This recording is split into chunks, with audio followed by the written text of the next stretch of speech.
ಸಮುದ್ರಪುರಿ ಅನ್ನುವ ಒಂದು ಚಿಕ್ಕ ಗ್ರಾಮವಿದ್ದಿತ್ತು.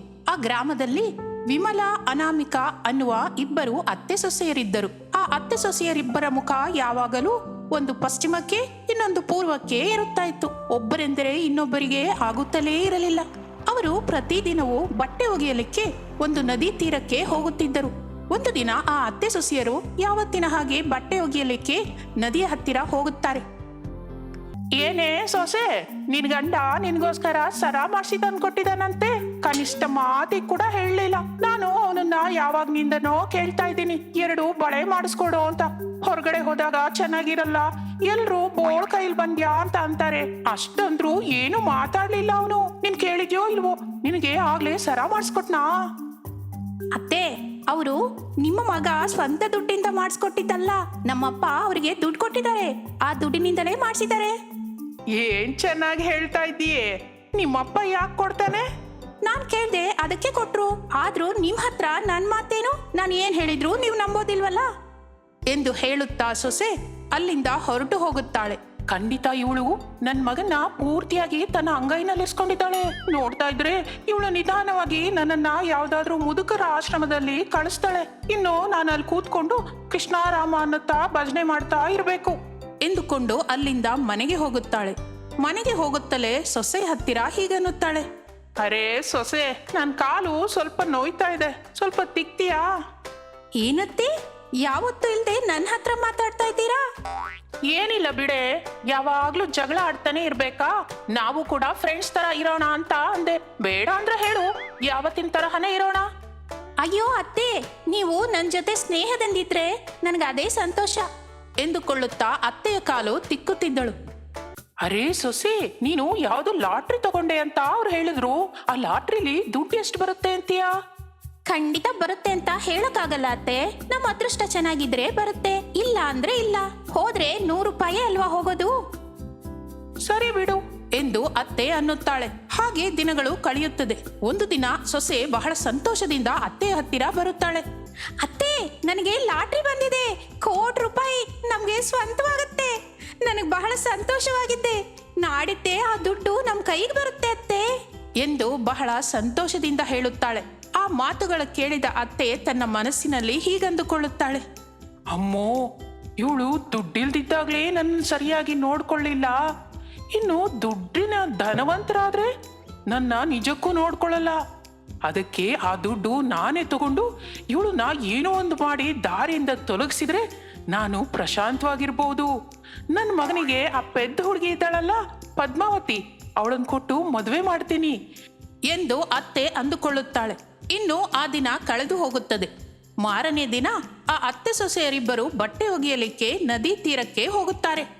ಆಗ ಅವರಿಬ್ಬರು ಬಟ್ಟೆ ಒಗೆಯುತ್ತಿರುವಾಗ ಅತ್ತೆ ಸೊಸೆಯ ಹತ್ತಿರ ಹೀಗನ್ನುತ್ತಾಳೆ, ಅರೇ ಸೊಸೆ, ಲಾಟ್ರಿ ಟಿಕೆಟು ಎಲ್ಲಿದೆಯಾ ನಂತ ನೆನಪಿದ್ಯಾ? ಮರ್ತು ಬಿಟ್ಯಾ? 1 ಕೋಟಿ ರೂಪಾಯಿ ಅಂತೀಯಾ? ಸ್ವಲ್ಪ ಜಾಗ್ರತೆ. ಪೂಜಾ ರೂಮಲ್ಲೇ ಭದ್ರವಾಗಿಟ್ಟಿದ್ದೀನಿ ಅತ್ತೆ. ಒಳ್ಳೇದು. ಮತ್ತೆ ಇವಳ ಕತೆ ಮುಗಿಸೋದು, ಆ ಟಿಕೆಟ್ ಕೂಡ ಎಲ್ಲಿದೆ ಅಂತ ಗೊತ್ತಾಗೋಗಿದೆ ಎಂದುಕೊಳ್ಳುತ್ತಾ ಸೊಸೆ ಕಡೆ ನೋಡುತ್ತಾ ಸೊಸೆಯನ್ನು ನದಿಯ ಒಳಗೆ ದಬ್ಬುತ್ತಾಳೆ. ಅತ್ತೆ, ಅತ್ತೆ ಎಂದು ಸೊಸೆ ದೊಡ್ಡದಾಗಿ ಅರಚುತ್ತಾ ಇರುತ್ತಾಳೆ. ಕಾಪಾಡಿ, ಕಾಪಾಡಿ, ನನ್ನ ಸೊಸೆ ನೀರಲ್ಲಿ ಕೊಚ್ಕೊಂಡು ಹೋಗ್ತಾ ಇದ್ದಾಳೆ ಎಂದು ಅತ್ತೆ ಚಿಕ್ಕದಾಗಿ ಅರಚುತ್ತಾ ಇರುತ್ತಾಳೆ. ಸೊಸೆ ಅಲ್ಲಿಂದ ಕೊಚ್ಚಿಕೊಂಡು ಹೋದ ತಕ್ಷಣ ಆಕೆ ಓಡೋಡಿ ಮಗನ ಹತ್ತಿರ ಬರುತ್ತಾಳೆ. ಆಕೆ ಬಹಳ ಗಾಬರಿಯಿಂದ ಬಂದದ್ದನ್ನು ನೋಡಿದ ಮಗ, ಅಮ್ಮ, ಏನಾಯ್ತು? ಅಷ್ಟೊಂದು ಗಾಬರಿಯಾಗಿದೆಯಾ? ಅರೆ, ನಿನ್ ಹೆಂಡತಿ ನದಿನಲ್ಲಿ ಕೊಚ್ಕೊಂಡು ಹೋಗ್ತಾ ಇದ್ದಾಳೋ? ಹಾಗೆ ಹೇಗೆ ನಡೀತಮ್ಮ? ಬಟ್ಟೆ ಒಗಿತಾ ಒಗಿತಾ ಕಾಲ್ ಜರಿ ಬಿದ್ದು ಬಿಟ್ಲು. ನಾನು ಏನ್ ಮಾಡ್ಲಿ ಹೇಳು? ದೊಡ್ಡದಾಗಿ ಕಾಪಾಡಿ ಅಂತ ಕೂಗ್ದೆ, ಯಾರು ಬರ್ಲಿಲ್ಲ ಕಣೋ. ಅವನು ಬಹಳ ಗಾಬರಿಯಿಂದ ಓಡೋಡಿ ನದಿಯ ಹತ್ತಿರಕ್ಕೆ ಹೋಗುತ್ತಾನೆ. ಅವನು ಅಲ್ಲಿ ಅಳುತ್ತಾ ಕುಳಿತುಕೊಳ್ಳುತ್ತಾನೆ. ಅಷ್ಟರಲ್ಲಿ ಪಕ್ಕದಲ್ಲಿ ಒಂದು ಕೆಮ್ಮಿನ ಶಬ್ದ ಕೇಳಿಸುತ್ತದೆ. ಅವನು ಪಕ್ಕಕ್ಕೆ ನೋಡುತ್ತಾನೆ. ಅಲ್ಲಿ ಅವನ ಹೆಂಡತಿ ಇರುತ್ತಾಳೆ. ಅವನು ಬಹಳ ಪ್ರೇಮದಿಂದ ಅವಳ ಹತ್ತಿರ ಹೋಗುತ್ತಾನೆ. ಅನಾಮಿಕಾ, ನಿನಗೇನು ಆಗಿಲ್ವಲ್ಲ? ನಿಜಕ್ಕೂ ಏನ್ ನಡೆಯಿತು ಅನಾಮಿಕಾ? ನಿಮ್ಮ ಅಮ್ಮನೇ ನನ್ನನ್ನ ಬೇಕು ಅಂತ ನದಿನಲ್ಲಿ ಬೀಳಿಸಿದ್ರು. ಆಕೆ ಯಾಕೆ ಹೀಗೆ ಮಾಡಿದ್ಲು ಅಂತ ನನಗೆ ಗೊತ್ತಿಲ್ಲ ರೀ. ನನಗೆ ಈಜು ಬರೋ ವಿಷಯ ಅವಳಿಗೆ ಗೊತ್ತಿಲ್ಲ ಅನ್ಕೋತೀನಿ. ಅಂದ್ರೆ ನಮ್ಮಮ್ಮ ಹಾಗೆ ಯಾಕೆ ಮಾಡ್ತಾಳೆ? ಅದನ್ನ ತಿಳ್ಕೊಬೇಕಂದ್ರೆ ನಾನು ಸತ್ತು ಹೋಗಿದ್ದೀನಿ ಅಂತ ಆಕೆ ಅಂದ್ಕೋಬೇಕು. ನಿಜ ಏನು ಅಂತ ತಿಳ್ಕೋಬೇಕು ಎಂದು ಆಕೆ ಅನ್ನುತ್ತಾಳೆ. ಅದಕ್ಕೆ ಅವನು ಕೂಡ ಸರಿ ಅನ್ನುತ್ತಾನೆ. ಆ ನಂತರ ಅವನು ಅಲ್ಲಿಂದ ಮನೆಗೆ ಹೋಗುತ್ತಾನೆ. ಎಲ್ಲಿಗೆ ಹೋಗಿದ್ಯೋ? ನನಗೆ ಬಹಳ ಭಯ ಆಗ್ತಾ ಇದೆ. ಏನಕ್ಕಮ್ಮ ಭಯ? ನಾನು ಬಂದ್ಬಿಟ್ಟೆ ಅಲ್ಲ. ಅರೆ, ಅತ್ತೆ ಬಹಳ ದುಃಖ ಆದ ಹಾಗೆ ನಡೆಸುತ್ತಾ ಇರುತ್ತಾಳೆ. ಇನ್ನು ಆ ದಿನ ಕಳೆದು ಹೋಗುತ್ತದೆ. ಆ ಮಾರನೇ ದಿನ ಒಬ್ಬ ವ್ಯಕ್ತಿ ಅವರ ಮನೆಗೆ ಬರುತ್ತಾನೆ. ಅಮ್ಮ, ನಿಮಗೆ ಲಾಟ್ರಿ ಬಂದಿದೆ ಅಲ್ಲ, ಕೋಟಿ ರೂಪಾಯಿ ತಂದಿದ್ದೀನಿ. ಒಂದು ಸಲ ಆ ಲಾಟ್ರಿ ಟಿಕೆಟ್ ತಗೊಂಡು ಬನ್ನಿ ಎಂದು ಅವನು ಅನ್ನುತ್ತಾನೆ. ಅದಕ್ಕೆ ಆಕೆ ಬಹಳ ಸಂತೋಷ ಪಡುತ್ತಾ ಈಗಲೇ ತೆಗೆದುಕೊಂಡು ಬರ್ತೀನಿ ಎಂದು ಪೂಜಾ ರೂಮಿನಲ್ಲಿ ಹುಡುಕುತ್ತಾ ಇರುತ್ತಾಳೆ. ಆಕೆಗೆ ಅಲ್ಲಿ ಲಾಟರಿ ಟಿಕೆಟ್ ಕಾಣಿಸುತ್ತದೆ. ತಕ್ಷಣ ಆಕೆ ಅದನ್ನು ತೆಗೆದುಕೊಂಡು ಬಂದು ಅವನಿಗೆ ತೋರಿಸುತ್ತಾಳೆ. ಅವನು ಅದನ್ನು ನೋಡಿ ಆ ಕೋಟಿ ರೂಪಾಯಿ ಆಕೆಗೆ ಕೊಡುತ್ತಾನೆ. ನೋಡಿ, ಆ ದುಡ್ಡನ್ನೆಲ್ಲ ತಗೊಂಡು ಹೋಗಿ ಯಾವುದಾದ್ರೂ ಅನಾಥಾಶ್ರಮಕ್ಕೆ ಕೊಟ್ಟು ಬಿಡಿ ಎಂದು ಮಗ ಅನ್ನುತ್ತಲೇ ಅದನ್ನು ಕೇಳಿ ಅವನ ತಾಯಿ ಹೀಗೆ ಅಂದುಕೊಳ್ಳುತ್ತಾಳೆ. ಅಮ್ಮ, ಇವನೇನು ಹೀಗೆ ಮಾತಾಡ್ತಿದ್ದಾನೆ? ಕಷ್ಟಪಟ್ಟು ಸೊಸೆನ ಸಾಯಿಸಿದ್ದು ಈ ದುಡ್ಗಗೆ ಅಲ್ವಾ? ಆ ದುಡ್ಡೇ ನನಗಿಲ್ಲದ ಹಾಗೆ ಮಾಡೋ ಹಾಗಿದ್ದಾನೆ. ಅವನು ಹಾಗೇನೆ ಅಂತಾನೆ ಬಿಡಿ, ನೀವು ಇಲ್ಲಿಂದ ಹೊರಟು ಬಿಡಿ ಎಂದು ಬಲವಂತದಿಂದ ಅವನನ್ನು ಅಲ್ಲಿಂದ ಕಳುಹಿಸಿ ಬರುತ್ತಾಳೆ. ಇನ್ನು ಆ ನಂತರ ತಾಯಿ ಮಗನ ಹತ್ತಿರ ಹೀಗನ್ನುತ್ತಾಳೆ. ನಿನಗೆ ಏನಾದ್ರೂ ಬುದ್ಧಿ ಇದೆಯಾ? ಮನೆಗೆ ಬಂದ ಮಹಾಲಕ್ಷ್ಮಿನ ಬೇಡ ಅಂತೀಯಾ? ನಮ್ಮ ಮನೇಲಿದ್ದ ಅಸಲು ಮಹಾಲಕ್ಷ್ಮಿ ಮನೆ ಬಿಟ್ಟು ಹೊರಟು ಹೋಗಿದ್ದಾಳಮ್ಮ. ಹಾಗಿದ್ದಾಗ ಇವೆಲ್ಲ ಏನಕ್ಕೆ? ಎಂದು ಕೋಪದಿಂದ ಹೊರಟು ಹೋಗುತ್ತಾನೆ. ಈ ದುಡ್ಡಿನ ಬೆಲೆ ಇವನಿಗೆ ಏನ್ ಗೊತ್ತು? ಇದಕ್ಕಾಗಿ ಅಲ್ವಾ ನನ್ನ ಸೊಸೆನ ನದಿನಲ್ಲಿ ದೂಡಿದ್ದು. ಇನ್ನು ನನಗೆ ಇಷ್ಟ ಬಂದ ಬಂಗಾರದ ಒಡವೆಯನ್ನೆಲ್ಲ ಮಾಡಿಸ್ಕೋತೀನಿ ಅಂತ ಅಂದುಕೊಳ್ಳುತ್ತಾ ಇದ್ದಳು. ಆಗಲೇ ಮಗ ಸೊಸೆ ಇಬ್ಬರು ಅಲ್ಲಿಗೆ ಬರುತ್ತಾರೆ. ಮತ್ತೆ ನನಗೇನು ಮಾಡಿಸ್ತೀರಾ ಅತ್ತೆ ಎಂದು ಸೊಸೆ ಅನ್ನುತ್ತಾಳೆ. ಆ ಮಾತು ಕೇಳುತ್ತಲೇ ಅತ್ತೆ ಬಹಳ ಗಾಬರಿಯಿಂದ ನೋಡುತ್ತಾಳೆ. ಅತ್ತೆ, ಹಣಕ್ಕೋಸ್ಕರ ನನ್ನನ್ನು ಸಾಯಿಸ್ಬೇಕು ಅಂತ ಪ್ರಯತ್ನಿಸಿದ್ದೀರಾ ಅಂತ ಆಯ್ತು. ನಿಜಕ್ಕೂ ಇದು ಸರಿನಾ ಅತ್ತೆ? ನಾನು ನಿಮಗೆ ಏನು ಅನ್ಯಾಯ ಮಾಡಿದೆ? ನೀವು ಎಷ್ಟು ಮಾತಾಡಿದ್ರು, ಎಷ್ಟು ಬೈದ್ರು ನಿಮಗೆ ಎದುರುತ್ತಾನೇ ಕೊಡ್ಲಿಲ್ಲ. ಎಲ್ಲವನ್ನೂ ಸಹಿಸಿದೇನಲ್ಲ. ದುಡ್ಡು ಬೇಕಿದ್ರೆ ಕೇಳಿ ತಗೋಬೋದಿತ್ತಲ್ಲ. ನನ್ನ ಹೊಟ್ಟೆಲಿರೋ ಮಗುನ್ ಕೂಡ ಸಾಯಿಸ್ಬೇಕು ಅಂದ್ಕೊಂಡಿದ್ರಲ್ವಾ ಎಂದು ಸೊಸೆ ಅಳುತ್ತಾಳೆ. ಇನ್ನು ಆ ಮಾತು ಕೇಳಿದ ಅತ್ತೆ ಹೀಗನ್ನುತ್ತಾಳೆ. ಏನ್ ನೀನ್ ಅಂತ ಇರೋದು? ನಿಜನಾ? ನಿನ್ ಹೊಟ್ಟೆಯಲ್ಲಿ ಮಗು ಬೆಳೀತಿದ್ಯಾ? ನನ್ನ ಹೊಟ್ಟೆಲಿ ಮಗು ಬೆಳೀತಾ ಇದೆ.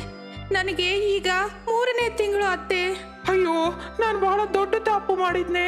ದುಡ್ಗೋಸ್ಕರ ನಾನು ಹೀಗೆ ಮಾಡ್ತೀನಿ ಅಂತ ನಾನು ಖಂಡಿತ ಅಂದ್ಕೊಂಡಿರ್ಲಿಲ್ಲ ಎಂದು ತಪ್ಪು ತಿಳಿದ ಅತ್ತೆ ಅಳಲಿಕ್ಕೆ ಶುರು ಮಾಡುತ್ತಾಳೆ. ಆ ನಂತರ ಆ ಮಗ ಸೊಸೆ ಇಬ್ಬರು ಅವಳನ್ನು ಸಮಾಧಾನ ಮಾಡುತ್ತಾರೆ. ಅಮ್ಮಯ್ಯ, ಹೇಗೋ ತಪ್ಪಿಸ್ಕೊಂಡೆ. ನಡೆದಿದ್ದೇನೋ ನಡೆದು ಹೋಯ್ತು.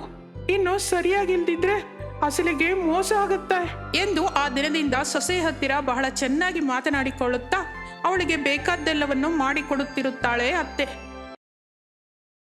ಅನಂತಪುರ ಎನ್ನುವ ಚಿಕ್ಕ ಗ್ರಾಮವೊಂದಿತ್ತು. ಆ ಗ್ರಾಮದಲ್ಲಿ ವಸುಧಾ ಎನ್ನುವ ಯುವತಿಯೊಬ್ಬಳಿದ್ದಳು. ಆಕೆಯ ತಾಯಿ ಪಾರ್ವತಿ. ಪಾರ್ವತಿಯ ಆರೋಗ್ಯ ಸರಿಯಿಲ್ಲದೆ ಆಕೆ ಮಂಚ ಹಿಡಿದಿದ್ದಳು. ವಸುಧಾ 10ನೇ ತರಗತಿಯವರೆಗೆ ಓದಿಕೊಂಡು ನಂತರ ಮನೆಗೆಲಸಗಳಲ್ಲಿ ಮಾಡಿಕೊಂಡು ಹೋಗುತ್ತಿದ್ದಳು. ಅದರಲ್ಲಿ ಬಂದ ಹಣದಿಂದ ಅವರಿಬ್ಬರ ಕುಟುಂಬ ನಡೆಸುತ್ತಾ ಬಂದಿದ್ದರು. ಹೀಗೆ ಇರುವಾಗ ಒಂದು ದಿನ ವಸುಧಳ ತಾಯಿ ಹೀಗನ್ನುತ್ತಾಳೆ. ಅಮ್ಮ, ಒಂದು ವೇಳೆ ನಿನ್ ತಂದೆ ಬದುಕಿದ್ರೆ, ನನ್ನ ಆರೋಗ್ಯ ಸರಿಯಾಗಿದ್ರೆ ನಿನ್ನ ಬಹಳ ಓದಿಸಿ ಡಾಕ್ಟರ್ ಮಾಡ್ತಿದ್ದೆ.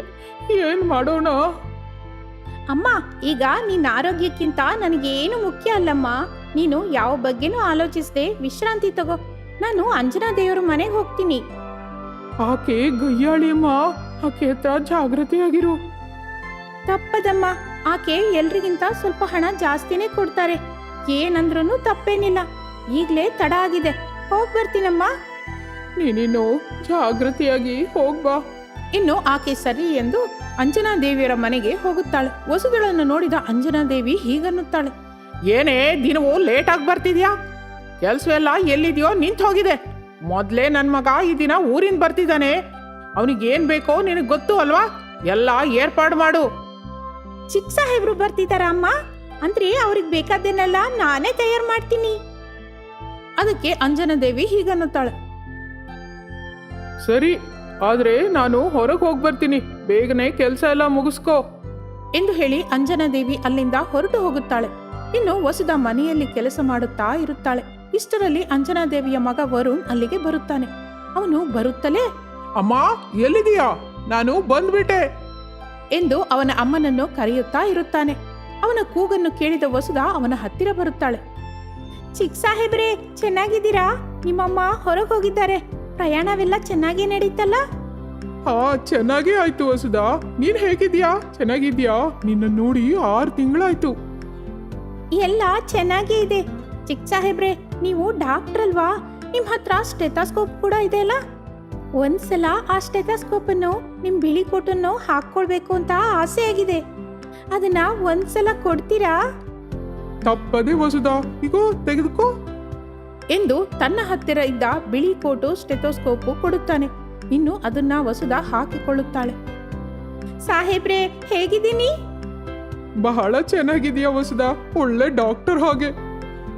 ನಮ್ಮಪ್ಪ ಬದುಕಿದ್ದು ನಮ್ಮಮ್ಮನ ಆರೋಗ್ಯ ಸರಿ ಇದ್ದಿದ್ರೆ ನಾನು ಕೂಡ ನಿಜವಾಗಿ ದೊಡ್ಡ ಡಾಕ್ಟರ್ ಆಗ್ತಿದ್ದೆ. ದುಃಖ ಪಡಬೇಡ ವಸುಧಾ. ನಾನು ನಿನಗೆ ಯಾವಾಗ್ಲೂ ಹೇಳಿದ್ದೆ ಓದಿಸ್ತೀನಿ ಅಂತ. ನೀನೇ ನನ್ನ ಮಾತು ಕೇಳ್ತಾ ಇಲ್ಲ. ಬೇಡ ಸಾಹೇಬ್ರೆ, ನಿಮ್ಮ ಅಮ್ಮಂಗೆ ಏನಾದ್ರೂ ತಿಳಿದ್ರೆ ತಾನೇ? ತಿಳಿಯದ ಹಾಗೆ ನಾನ್ ಮ್ಯಾನೇಜ್ ಮಾಡ್ತೀನಲ್ಲ. ಇಷ್ಟರಲ್ಲಿ ಅಂಜನಾದೇವಿ ಬರುವುದನ್ನು ಗಮನಿಸಿದ ವಸುಧಾ ಆ ಕೋಟ್ ಮತ್ತು ಸ್ಟೆಥಾಸ್ಕೋಪ್ ಅನ್ನು ಅವನಿಗೆ ಕೊಡುತ್ತಾಳೆ. ಇನ್ನು ಅಲ್ಲಿಂದ ಓಡೋಡಿ ಅಡಿಗೆ ಮನೆಗೆ ಹೋಗುತ್ತಾಳೆ. ವರುಣ್, ಚೆನ್ನಾಗಿದ್ಯಪ್ಪ, ಬಾಯಿಲೆ ಎಂದು ಕರೆದು ಅಪ್ಪಿಕೊಳ್ಳುತ್ತಾಳೆ. ಇನ್ನು ತಾಯಿ ಮಗ ಇಬ್ಬರು ಮಾತನಾಡಿಕೊಳ್ಳುತ್ತಾ ಇರುತ್ತಾರೆ. ಆ ನಂತರ ಅವರಿಬ್ಬರು ವಸುಧಾ ಮಾಡಿದ ಅಡುಗೆಯ ರುಚಿ ನೋಡುತ್ತಾರೆ. ವರುಣ್ ಊಟ ಮಾಡುತ್ತಿರುತ್ತಾನೆ. ವಸುಧಾ, ಅಡುಗೆ ಎಲ್ಲ ಬಹಳ ಚೆನ್ನಾಗಿದೆ. ನಿನ್ನನ್ನು ಯಾರು ಮಾಡ್ಕೋತಾರೋ ಅವ್ರು ಬಹಳ ಅದೃಷ್ಟವಂತರು. ಯಾರಾದ್ರೂ ಯಾಕೋ, ನಿಮ್ಮ ಮಾವನ್ ಮನೆಯಲ್ಲಿ ಒಬ್ಬ ಕೆಲ್ಸದವನಿದಾನಲ್ಲ, ಅವನಿಗೆ ಕೊಟ್ರೆ ಸರಿ ಹೋಗುತ್ತೆ. ಈಡು ಜೋಡು ಬಹಳ ಚೆನ್ನಾಗಿರುತ್ತೆ. ನಾನು ಈಗಲೇ ಮದುವೆ ಮಾಡ್ಕೊಳ್ಳಲ್ಲಮ್ಮ. ನಾನು ಅವನನ್ನ ಮಾತ್ರ ಮಾಡ್ಕೊಳ್ಳಲ್ಲ. ಏನಕ್ ಮಾಡ್ಕೊಳಲ್ವೇ? ಅವನ್ಗೇನ್ ಕಡಿಮೆ? ಕೆಲ್ಸದವಳಿಗೆ ಅದಕ್ಕಿಂತ ಕೋಟೀಶ್ವರನ್ ಸಂಬಂಧ ಬರುತ್ತಾ ಏನೋ? ಎಂದು ಅಂಜನಾದೇವಿ ದೊಡ್ಡದಾಗಿ ನಗುತ್ತಾಳೆ. ಆ ಮಾತಿಗೆ ವಸುಧಾ ಸ್ವಲ್ಪ ದುಃಖ ಪಡುತ್ತಾಳೆ.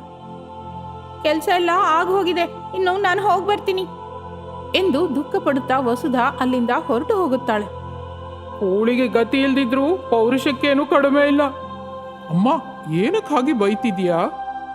ಎಂದು ವರುಣ್ ಅನ್ನುತ್ತಾನೆ. ಇನ್ನು ಆ ದಿನ ಕಳೆದು ಹೋಗುತ್ತದೆ. ಆ ಮರುದಿನ ಬೆಳಿಗ್ಗೆ ವರುಣ್ ವಸುಧಳ ಮನೆಗೆ ಹೋಗುತ್ತಾನೆ. ವಸುಧಾ ಅವನನ್ನು ನೋಡಿ ಹೀಗನ್ನುತ್ತಾಳೆ. ಸಾಹೇಬ್ರೆ, ನೀವು ಇಲ್ಲಿಗೆ ಬಂದಿದ್ದೇಕೆ? ಯಾಕೆ ವಸುಧಾ, ಬರಬಾರ್ದಾ?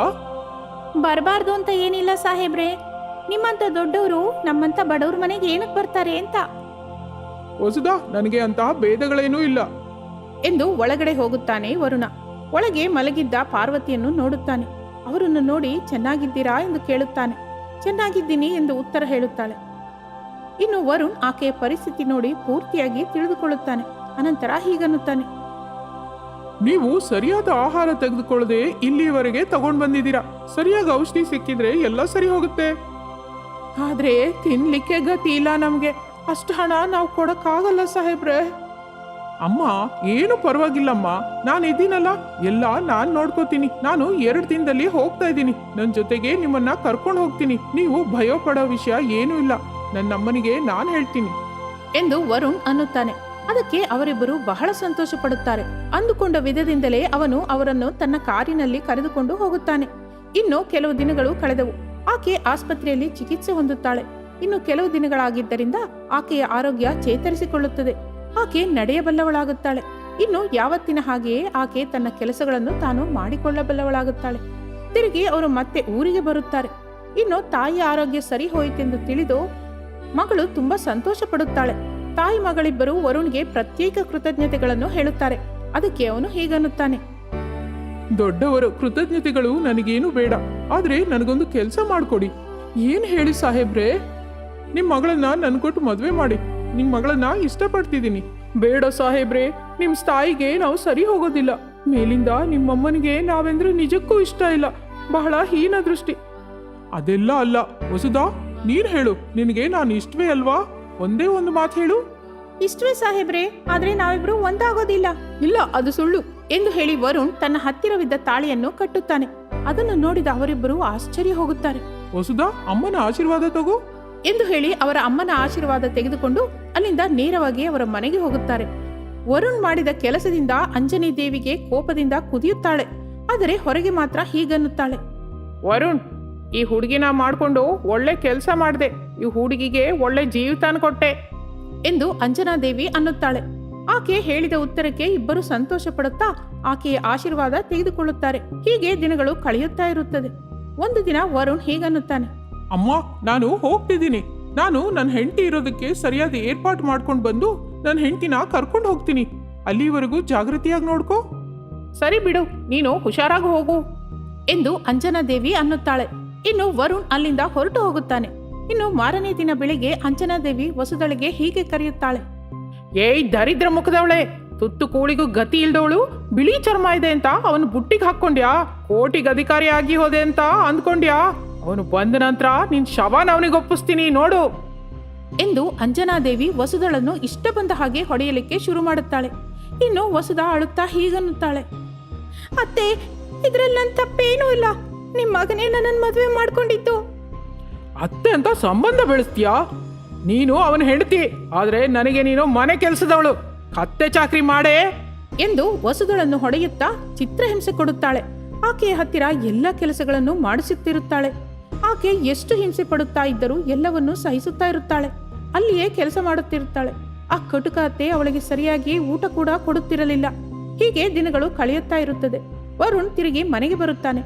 ಆದರೆ ಇಲ್ಲಿ ನಡೆದ ವಿಷಯ ಏನು ವಸುದ ವರುಣ್ಗೆ ಹೇಳುವುದಿಲ್ಲ. ಆ ನಂತರ ವರುಣ್ ವಸುದಳನ್ನು ತನ್ನೊಂದಿಗೆ ಕರೆದುಕೊಂಡು ಹೋಗುತ್ತಾನೆ.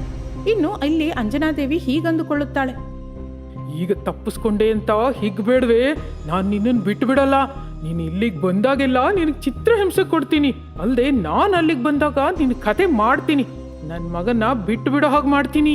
ನಿನ್ನು ಬಿಡಲ್ವೇ ಅಂದುಕೊಳ್ಳುತ್ತಿರುತ್ತಾಳೆ ಅಂಜನಿ ದೇವಿ. ಇನ್ನು ವರುಣ್ ಆಕೆಯನ್ನು ಡಾಕ್ಟರ್ ಓದಿಸುತ್ತಾನೆ. ಆಕೆ ಬಹಳ ಚೆನ್ನಾಗಿ ಓದಿಕೊಳ್ಳುತ್ತಾಳೆ. ಕೆಲವು ವರ್ಷಗಳು ಕಳೆಯುತ್ತದೆ. ಆಕೆ ಈಗ ಒಳ್ಳೆ ಹೆಸರು ಗಳಿಸಿದ ಡಾಕ್ಟರ್ ಆಗಿದ್ದಾಳೆ. ಇನ್ನು ಇದೆಲ್ಲ ಹೀಗಿರುವಾಗ ಅಲ್ಲಿ ಅಂಜನಾದೇವಿಯ ಪರಿಸ್ಥಿತಿ ಸ್ವಲ್ಪವೂ ಚೆನ್ನಾಗಿರುವುದಿಲ್ಲ. ಆ ವಿಷಯ ತಿಳಿದ ಅವರಿಬ್ಬರು ಮನೆಗೆ ತಿರುಗಿ ಬರುತ್ತಾರೆ. ಅಮ್ಮ, ನಿಮಗೆ ಕಿಡ್ನಿ 2 ಹಾಳಾಗಿದೆ, ತಕ್ಷಣ ಆಪರೇಷನ್ ಮಾಡಬೇಕು. ಆ ಮಾತುಗಳು ಕೇಳಿದ ತಕ್ಷಣ ಅಂಜನಾದೇವಿ ಚಿಂತಿಸುತ್ತಾಳೆ. ಅಮ್ಮ, ನೀನೇನು ಭಯ ಪಡಬೇಡ, ನಮ್ಮ ಹತ್ರ ಎಲ್ಲ ಸದುಪಯೋಗಗಳು ಇವೆ. ಈಗ ನಿನ್ ಸೊಸೆ ನಿನ್ನನ್ನು ಚೆನ್ನಾಗಿ ನೋಡ್ಕೋತಾಳೆ, ಏನು ಭಯ ಪಡಬೇಡ ಎಂದು ವರುಣ್ ಆಕೆಗೆ ಧೈರ್ಯ ಕೊಡುತ್ತಾನೆ. ಇನ್ನು ಮಾರನೇ ದಿನ ಆಕೆಯನ್ನು ಹಾಸ್ಪಿಟಲ್ಗೆ ಕರೆದುಕೊಂಡು ಹೋಗುತ್ತಾರೆ. ಆಕೆಗೆ ಸರಿಯಾದ ಕಿಡ್ನಿ ಕೂಡ ದೊರಕುತ್ತದೆ. ಅವಳಿಗೆ ಆಪರೇಷನ್ಗೆ ಸಿದ್ಧ ಮಾಡುತ್ತಾರೆ. ಇನ್ನು ನಾಳೆಯೇ ಆಪರೇಷನ್ ಎನ್ನುವಾಗ ವರುಣ್ಗೆ ಒಂದು ಇಂಪಾರ್ಟೆಂಟ್ ಕಾಲ್ ಬರುತ್ತದೆ. ಅವನು ತಾಯಿಯ ಹತ್ತಿರ ಹೀಗನ್ನುತ್ತಾನೆ, ಅಮ್ಮ, ನಾನು ಅರ್ಜೆಂಟ್ ಆಗಿ ಚೆನ್ನೈಗೆ ಹೋಗ್ಬೇಕು. ಅಲ್ಲಿ ನಾಳೆ ಒಂದು ಇಂಪಾರ್ಟೆಂಟ್ ಆಪರೇಷನ್ ಇದೆ. ಸೀನಿಯರ್ ಡಾಕ್ಟರ್ ಆಗಿ ನಾನ್ ಮಾತ್ರನೇ ಆಪರೇಷನ್ ಮಾಡಬೇಕು. ಇನ್ನು ನಿನ್ನ ಆಪರೇಷನ್ ಸೊಸೆ ಮಾಡ್ತಾಳೆ. ಆ ಮಾತುಗಳು ಕೇಳಿದ ತಕ್ಷಣ ಅಂಜನಾದೇವಿಯ ಎದೆ ಜಲ್ ಎನ್ನುತ್ತದೆ. ಬೇಡ ಕಣೋ, ನೀನೇ ಇರು, ಯಾಕಂದ್ರೆ ಅವಳು ನನ್ನ ಸಾಯಿಸ್ತಾಳೆ ಎಂದು ತಾನು ಅವಳನ್ನು ಹೊಡೆದ ವಿಷಯ, ಅವಳನ್ನು ಸರಿಯಾಗಿ ನೋಡಿಕೊಳ್ಳದ ವಿಷಯ ಹೇಳುತ್ತಾಳೆ. ಇನ್ನು ಅದೆಲ್ಲ ಕೇಳಿದವನು ಬಹಳ ಆಶ್ಚರ್ಯ ಹೋಗುತ್ತಾನೆ. ನೀನೇನು ಹೀಗೆ ಹೇಳ್ತಿದೀಯಾ? ಮತ್ತೆ ವಸುದ ಈ ವಿಷಯ ನನಗೆ ಯಾವತ್ತಿಗೂ ಹೇಳಲಿಲ್ಲ. ನೀನು ಬಹಳ ಚೆನ್ನಾಗಿ ನೋಡ್ಕೋತೀಯ ಅಂತ ಮಾತ್ರ ಹೇಳಿದ್ಲು. ಅಯ್ಯೋ, ನನ್ನ ಸೊಸೆ ಬಹಳ ಒಳ್ಳೆಯವಳು, ನಾನೇ ಚಿತ್ರಹಿಂಸೆ ಕೊಟ್ಟೆ ಎಂದು ಅಂಜನಾದೇವಿ ದುಃಖ ಪಡುತ್ತಿದ್ದಳು. ಇನ್ನು ಆಗಲೇ ವಸುದ ಅಲ್ಲಿಗೆ ಬರುತ್ತಾಳೆ. ಏನು ಅಂದ್ರೆ, ನೀವು ಹೊರಡಿ, ನಾನು ಆಪರೇಷನ್ನ ಸಕ್ಸಸ್ ಮಾಡ್ತೀನಿ. ಸರಿ ವಸುದ, ಜಾಗ್ರತೆ ಎಂದು ಹೇಳಿ ಅಲ್ಲಿಂದ ಹೊರಟು ಹೋಗುತ್ತಾನೆ. ಇನ್ನು ಮಾರನೇ ದಿನ ಆಪರೇಷನ್ ನಡೆಯುತ್ತದೆ. ವಾರ ದಿನಗಳು ಕಳೆಯುತ್ತದೆ. ವರುಣ್ ಚೆನ್ನೈನಿಂದ ತಿರುಗಿ ಬರುತ್ತಾನೆ. ಆಗ ಅಂಜನಾದೇವಿ ಹೀಗನ್ನುತ್ತಾಳೆ, ವರುಣ್, ನನಗೆ ಬಹಳ ಸಂತೋಷವಾಗಿದೆ. ನನಗೆ ಬಂಗಾರದಂತ ಸೊಸೆ ತಂದೆ. ಅಮ್ಮ ವಸುದ, ನನ್ನನ್ನು ಕ್ಷಮಿಸ್ತಾಯಿ. ನಿನಗೆಷ್ಟೋ ಚಿತ್ರಹಿಂಸೆ ಕೊಟ್ಟೆ, ಆದರೂ ಅದನ್ನು ಮನಸ್ಸಿನಲ್ಲಿ ಇಟ್ಕೊಳ್ದೆ ನನಗೆ ಪ್ರಾಣನೇ ಕೊಟ್ಟೆ. ನನ್ನ ಬಾಧ್ಯತೆನ ನಾನು ಸಕ್ರಮವಾಗಿ ನಿರ್ವಹಿಸಿದ್ದೇನತ್ತೆ. ಇದರಲ್ಲಿ ನಾನು ಮಾಡಿದ್ದೇನೂ ಇಲ್ಲ, ಎಲ್ಲ ಭಗವಂತನ ದಯ. ನೀವು ಮತ್ತೆ ಹುಷಾರಾಗಿದ್ದಕ್ಕೆ ನಂಗೆ ಸಂತೋಷವಾಗಿದೆ ಎಂತಂದಳು ವಸುದ. ಇನ್ನು ಆಕೆ ಒಳ್ಳೆತನಕ್ಕೆ ಅಳುತ್ತಾ ಅಂಜನಿದೇವಿ ಹೀಗನ್ನುತ್ತಾಳೆ, ನಿನ್ ಕಾಲ್ ಹಿಡ್ಕೊಳ್ಳೋಣ ಅಂದ್ರೆ ಚಿಕ್ಕವಳಾಗ್ಬಿಟ್ಟೆ. ನನ್ನನ್ನು ಕ್ಷಮಿಸಮ್ಮ, ಕ್ಷಮಿಸು. ನಿನ್ನ ಮನೆ ಕೆಲ್ಸದವಳು ಅಂತ ಅಣಗಿಸ್ತಿದ್ದೆ, ಏನೇನೋ ಮಾತಾಡ್ದೆ, ನನ್ನನ್ನು ಕ್ಷಮಿಸಮ್ಮ. ಅತ್ತೆ, ನೀವು ಅದನ್ನೆಲ್ಲ ಇನ್ನೂ ಮನಸ್ಸಿನಲ್ಲಿ ಇಟ್ಕೊಂಡಿದ್ದೀರಾ? ನಾನು ಯಾವಾಗ್ಲೂ ಮರ್ತೋದೆ ಅನ್ನುತ್ತಿರುವಾಗಲೇ ಅಲ್ಲಿಗೆ ವಸುದಳ ತಾಯಿ ಬರುತ್ತಾರೆ. ಅವರೆಲ್ಲರನ್ನು ನೋಡಿ ಬಹಳ ಸಂತೋಷಿಸುತ್ತಾಳೆ. ಇನ್ನು ಆಗಿನಿಂದ ಅವರೆಲ್ಲರೂ ಒಂದೇ ಕುಟುಂಬದ ಹಾಗೆ ಒಟ್ಟಿಗೆ ಹಾಯಾಗಿ ತಮ್ಮ ಗತವನ್ನು ಮರೆತು ಹೋಗಿ ಸಂತೋಷವಾಗಿ ಅವರ ಜೀವನವನ್ನು ಕಳೆಯುತ್ತಾರೆ.